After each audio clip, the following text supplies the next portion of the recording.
నమస్తే welcome to our channel నేను మిషాల్ని మాజీ సీఎం జగన్మోహన్ రెడ్డి 2 రోజుల అకాల వర్షాల వల్ల పులివెందులకు బయలుదేరి వెళ్లారు అంటే రైతుల్ని పరామర్శించడానికి అంటే ఈ నేపథ్యంలోనే వైసీపీలో మంత్రులు ఎవరైనా కావచ్చు ఒక్కొక్కరు అరెస్ట్ అవుతుంటే మాజీ సీఎం జగన్మోహన్ రెడ్డి పులివెందులకు వెళ్ళి రైతులను పరామర్శిస్తానన్నది ఎట్లా చూడాలి దీని మీద పూర్తిగా విశ్లేషించడానికి మనతో పాటు స్టూడియోలో ఉన్నారు పొలిటికల్ అనలిస్ట్ శ్రీలీల గారు ఉన్నారు వారిని కొన్ని విషయాలు మనం తెలుసుకుందాం నమస్కారం మేడం నమస్తే అమ్మా మేడం అసలు ఒక్కొక్కరు అరెస్ట్ అవుతుంటే ఈ నేపథ్యంలోనే 2 డేస్ వర్షాలుగా పడుతున్న నేపథ్యంలో అంటే పంట నష్టం జరుగుతుందని చెప్పి రైతుల్ని పరామర్శించడానికి వెళ్ళారు మాజీ సీఎం జగన్మోహన్ రెడ్డి దీన్ని ఎలా చూడాలి జగన్మోహన్ రెడ్డి గారు అరటి రైతులు బాగా మొన్న వర్షాలకి ఇబ్బందికి గురైన అంతా కూడా పంట నష్టం భారీ ఎత్తున జరిగింది దానికి కూటమి ప్రభుత్వం స్పందించింది దానికి సంబంధించిన ఇన్పుట్ సబ్సిడీ కూడా అవన్నీ కూడా వివరాలన్నీ కూడా అక్కడ ఉన్న అధికారులతో మాట్లాడారు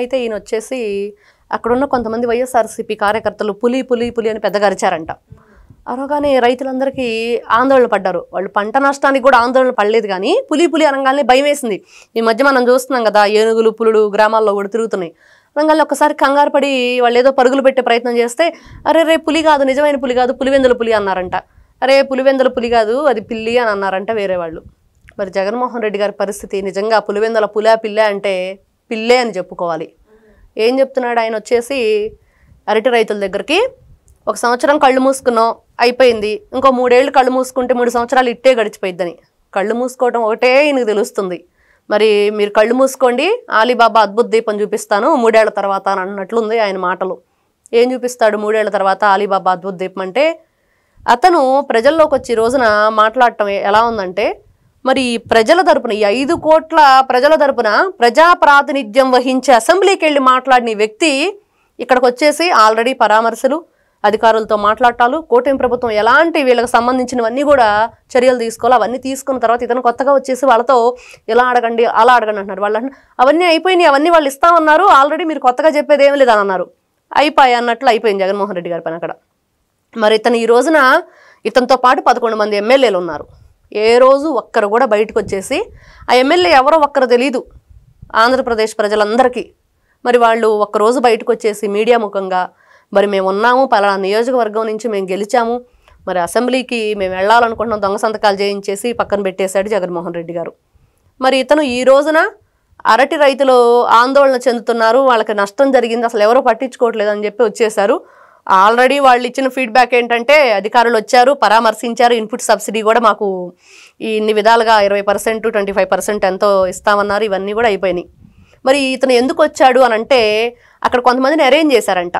యాక్చువల్లీ అతను వచ్చిన కార్యక్రమం వేరే ఉంది కాకపోతే అక్కడ ఉన్న కొంతమంది వైసీపీ కార్యకర్తలు ఏమని చెప్పారంటే మీరు ఇక్కడ వచ్చిన తర్వాత కూడా అరటి రైతుల్ని వీళ్ళకి సంబంధించినవన్నీ కూడా మీరు పరిశీలించకపోతే పరామర్శించకపోతే బాగోదు రండి మేము మీకు తగిన ఏర్పాట్లు చేసాం జగన్ అన్న ముఖ్యమంత్రి అని చెప్పేసి అరుస్తూ ఉంటారు పెద్దగా మరి వాళ్ళందరూ కూడా మీతో సెల్ఫీలు దిగటానికి గందరగోళంగా వచ్చేస్తూ ఉంటారు అందరం తోసుకొని మీరు సెల్ఫీలు దిగాలని చెప్పేసి కొన్ని ఏర్పాట్లు చేశారు దానికైతే ఇతను ఓకే అని చెప్పి వచ్చాడు మనం అతను అధికారంలో ఉన్నప్పుడు ఎంతోమంది ఎన్నో విధాలుగా రైతులు వరదలు వచ్చేసి ఎంతో ఇబ్బంది పడుతూ ఉంటే ఏం చేశాడు జగన్మోహన్ రెడ్డి ఒక డయాస్ కట్టించుకొని రెడ్ కలర్ గ్రీన్ కలర్ కార్పెట్లు వేయించుకొని ఒక డయాస్ మీద నిలబడి అది తీసుకొచ్చి ఎవరో ఆ మొక్కలు ఇస్తే వాటిని పరిశీలించాడు అంటే ఊరికి చూస్తున్నాడు అంతే అసలు అతనికి వరి ఎలా పండిద్దో తెలుసా అతను ఆనియన్ కను పొటాటోకి తేడా తెలియని వ్యక్తి జగన్మోహన్ రెడ్డి గారు అదే కదా ఆయన అడిగాడు పొటాటోని ఆనియన్ అని అంటారు ఉల్లిపాయ అంటారు కదా అని అన్నాడు మరి ఈ రోజున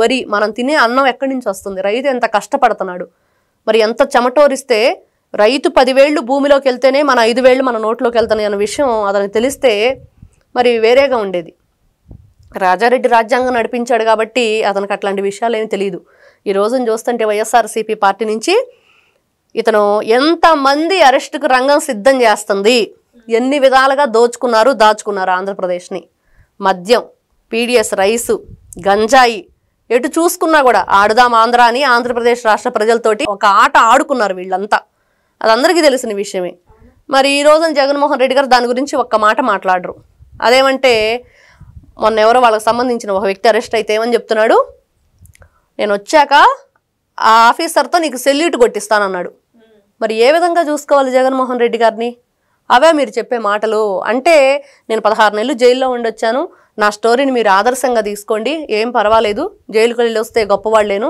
అంటే మీరు ఏమైనా స్వాతంత్ర సమరయోధులుగా వెళ్ళారా, సంఘ సంస్కర్తలుగా వెళ్ళారా జైలుకి? అక్రమ ఆస్తుల కేసులో వెళ్ళారు. ఈ రోజున బాబాయిని చంపిన వాళ్ళు ఎవరు? బాబాయిని చంపిన కేసులో సాక్షులను చంపిన వాళ్ళు ఎవరు? 6 సాక్షులు చనిపోయారు కదా అర్ధాంతరంగా, మరి అనుమానాస్పదంగా. ఇవన్నీ ఎవరు? దానికి కర్మకర్త క్రియ.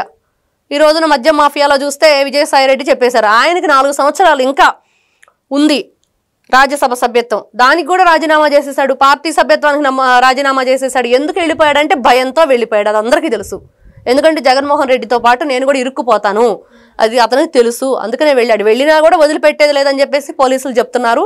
ఎవరిని కూడా వదిలిపెట్టే ప్రసక్తే లేదు. ఈ రోజున జగన్మోహన్ రెడ్డి గారు వచ్చేసి ఏదో రైతులను పరామర్శించడానికి వచ్చాడంటే కాదు, సెల్ఫీలు దిగటానికి వచ్చాడు, జై జగన్ అని అర్పించుకోవడానికి వచ్చాడు. జై జగన్ మళ్ళీ నువ్వే రావాలి ముఖ్యమంత్రిగా అని చెప్పేసి వాళ్ళందరూ కూడా నినాదాలు చేయమని చెప్పేసి అందరినీ కూడా చాలా మందిని అక్కడ జనాల్ని గ్యాదర్ చేశారని చెప్పి ప్రతి ఒక్కరు ఈరోజు అదే చెప్తున్నారు. దానికోసం మాత్రమే వచ్చాడు, రైతుల కోసం కాదు అనేది అక్కడ కనిపిస్తూనే ఉంది మనకి. అది నిన్న విడతల రజని అరెస్ట్ అని మనకు వార్తలు వచ్చాయి. ఈ రోజు కాకాని గోవర్ధన రెడ్డి అనే వార్తలు వస్తున్నాయి. కాకాని గోవర్ధన్ రెడ్డి అతని గురించి చెప్పుకోవాలంటే అతను కూడా ఏమని చెప్పాడు, ఎవరైతే ఈ పోలీసుల్ని సమాజం ముందు బట్టలు తీసి నిలబెడతానని అతను కూడా మీడియా ముఖంగా చెప్పాడు. జగన్మోహన్ రెడ్డి గారు అదే మాట్లాడతారు, మీడియా ముందు వచ్చేసి వీళ్ళు బట్టలు తీసి నిలబెడతాము, సప్త సముద్రాల అవతల ఉన్నా కూడా లాక్కొస్తాము, లేకపోతే వీళ్ళు రిటైర్డ్ అయినా కూడా వీళ్ళని వదిలిపెట్టము, ఇది వీళ్ళు చెప్పేది. అంటే నేను 3 సంవత్సరాల తర్వాత కళ్ళు మూసుకొని మళ్ళీ వస్తానంటే మీరు చేసే పనులు ఇవి చేయడానికే వస్తారు. అంటే ఆ వీళ్ళు అక్రమ ఆస్తులు కానీ అక్రమంగా దాచుకున్నవి మద్యం మాఫియా, క్వారీలు, క్రషర్స్, దేంట్లో మీరు దోచుకున్నా కూడా వాళ్ళని అరెస్ట్ చేస్తే వాళ్ళకి ఏమని భరోసా ఇస్తున్నాడు, నేను అధికారంలోకి వచ్చాక మిమ్మల్ని ఎవరైతే అరెస్ట్ చేశారో వాళ్ళకి నేను సెల్యూట్ కొట్టిస్తానంటున్నాడు. వీళ్ళకి సెల్యూట్ కొట్టిస్తాడంట వాళ్ళ చేత. మరి వీళ్ళని మనం ఏ విధంగా చూసుకోవాలి? ఇదా మీరు సమాజానికి చెప్తుంది? ఇలాంటివి చేయటానిక, ప్రోత్సహించడానిక మీరు మాట్లాడుతుంది? ఇట్లాంటి విషయాలన్నీ కూడా ఈ రోజున అతను దేని గురించి మాట్లాడడానికి అతను ధైర్యం ఉందా? అతను సాక్షి మీడియాలో, అతను సాక్షి ఛానల్లో వచ్చే వార్తలకి, ప్రచారాలకి అతను సమాధానం చెప్పండి. పోసాని కృష్ణమురళికి స్క్రిప్ట్ ఇచ్చింది సాక్షి ఛానల్కి సంబంధించిన వాళ్ళు, దానికి సమాధానం చెప్పమనండి. అసెంబ్లీ సాక్షిగా ఈ రోజున నువ్వు ప్రజల ముందు మాట్లాడుతున్నావు, 5 కోట్ల మందికి ప్రజలకి ప్రాతినిధ్యం వహించి అసెంబ్లీ సాక్షిగా వచ్చి ఈ రోజు నీ వాయిస్ని ఇవ్వండి, ప్రతి ఒక్కరూ సంతోషపడతారు. సమస్యలను అక్కడ చెప్పండి, ప్రభుత్వం ఉంది అక్కడే కదా, మరి ప్రజల సమస్యలను చెప్పాల్సింది అక్కడే కదా. అక్కడికి రాకుండా ఇక్కడికి వచ్చేసి రోడ్ల మీద సెల్ఫీలు దిగుతూ ఏదో పిచ్చిగా నవ్వుతూ ఉంటాడు ఆయన. అలా నవ్వుతూ ఏం పనికి ఇవన్నీ కూడా చూసుకుంటే ప్రతి ఒక్కరూ కూడా జగన్మోహన్ రెడ్డి గారితో సహా అందరూ కూడా వెళ్లాల్సిందే.